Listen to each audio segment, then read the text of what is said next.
أعوذ بالله من الشيطان الرجيم بسم الله الرحمن الرحيم وآتي ذا القربى حقه والمسكين وابن السبيل ولا تبذر تبذيرا إن المبذرين كانوا إخوان الشياطين وكان الشيطان لربه كفورا وإما تُورِدَنَّ عنهم ابتغاء رحمة من ربك ترجوها فقل لهم قولا ميسورا ولا تجعل يدك مغلولة إلى عنقك ولا تبسطها كل البسط فتقعد ملوما محسورا إن ربك يبسط الرزق لمن يشاء ويقدر إنه كان بعباده خبيرا بصيرا صدق اللہ العظیم. اور قرابت داروں کے ان کا حق ادا کرو، محتاجوں کو، مسافروں کو، اور مال بیجا مت اڑاؤ. بے شک جو لوگ بیجا مال اڑانے والے ہیں وہ شیطان کے بھائی ہیں، شیطانوں کے بھائی، اور شیطان بے شک اپنے رب کا بڑا ناشکرا رہا ہے، نافرمان رہا ہے. اور اگر تمہیں کسی سے اراضی کرنا ہے اپنے ان کی طرف سے اور اپنے رب کے انتظار میں، اپنے رب کی مہربانی کے انتظار میں، تو ان کو نرمی سے بات کہہ دو، اور نہ رکھ اپنا ہاتھ باندھا ہوا اپنے گردن کے ساتھ، یعنی بہت تنگ کر کے نہ رکھو، اور اتنا کھول دے کہ بالکل ہی تو ہاتھ کھلا رکھ کے بیٹھ جائے کہ بعد میں الزام کھایا ہوا اور ہارا ہو جائے. تیرا رب بھی جس کو چاہتا ہے رزق میں وسعت کر دیتا ہے، جس کو چاہتا ہے تنگی کر دیتا ہے. بے شک اپنے بندوں کو خوب جاننے والا اور دیکھنے والا ہے. تو اس سے پہلی جو آیتیں آئی تھیں کہ جو احکام اس صورت میں دیے گئے ہیں، تفصیل سے لکھا ہے بعض لوگوں نے، جو ہے بنی اس کے بعد جو ہے معراج کے بعد جب صورت نازل ہوئی، اس میں جو ہے ایک پورا اسلامی زندگی کا نظام. پہلے تو اللہ کے بارے میں فرمایا کہ اللہ کے سوا کسی کی مدد مت کرو، اس کے بعد والدین کا، اللہ کے سوا کسی کو دوسرا حاکم مت ٹھہراؤ، اس کے بعد والدین کے ساتھ اچھا سلوک کرو. تو والدین کا درجہ کہاں تک کہ اف تک مت کرو، والدین تم پر ظلم بھی کریں تو تم ان کا بدلہ نہیں لے سکتے، یہاں تک. تو بہت بڑا درجہ اللہ نے بنایا. اب اس کے بعد والدین کے بعد اب دوسرا جو قرابت دار ہیں ان کا حق دے دو. ان دونوں آیتوں میں حقوق العباد کے متعلق دو احکام ہیں. والدین کے علاوہ دوسرے رشتہ دار اور عام مسلمانوں کے حق ہیں. قرابت داروں کو ان کا حق یعنی خالی مالی حق نہیں، جو بھی ہے خدمت کرنا ہے وہ کرنا ہے، ان کی اجتماع داری کرنا ہے. حق بہت بڑا ہے نا، ایک ہی لفظ نہیں، ایک لفظ نہیں، بہت ساری باتیں. محتاج و مسافروں کو بھی، تو جو رشتہ دار ہیں اور جو مسکین ہیں اور مسافر ہیں ان کے حقوق دیتے رہو، اور مال کو بیجا مت اڑاؤ. بے شک بے موقع مال اڑانے والے شیاطین کے بھائی ہیں. شیطان اپنے کو بڑا ناشکرا ہے، نافرمان رہا ہے. پچھلی آیتوں میں والدین کے حقوق اور ان کے آداب و احترام کی تعلیم تھی. اس آیت میں ہم رشتہ داروں کا حق بیان کیا گیا، رشتہ دار کا حق ادا کیا جائے.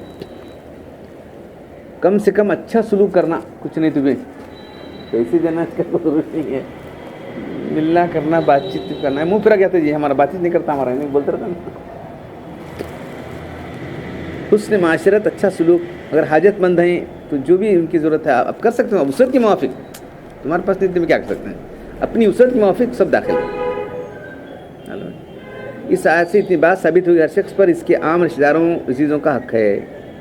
اور وہ کتنا ہے کیا ہے، وہ امام ابو نے فرماتے ہیں جو رشتہ دار ذی رحم ہیں، یعنی باپ کی اب کے بھائی ہیں، ایک دم بانا ایک دم رشتہ دار ہیں ذی رحم.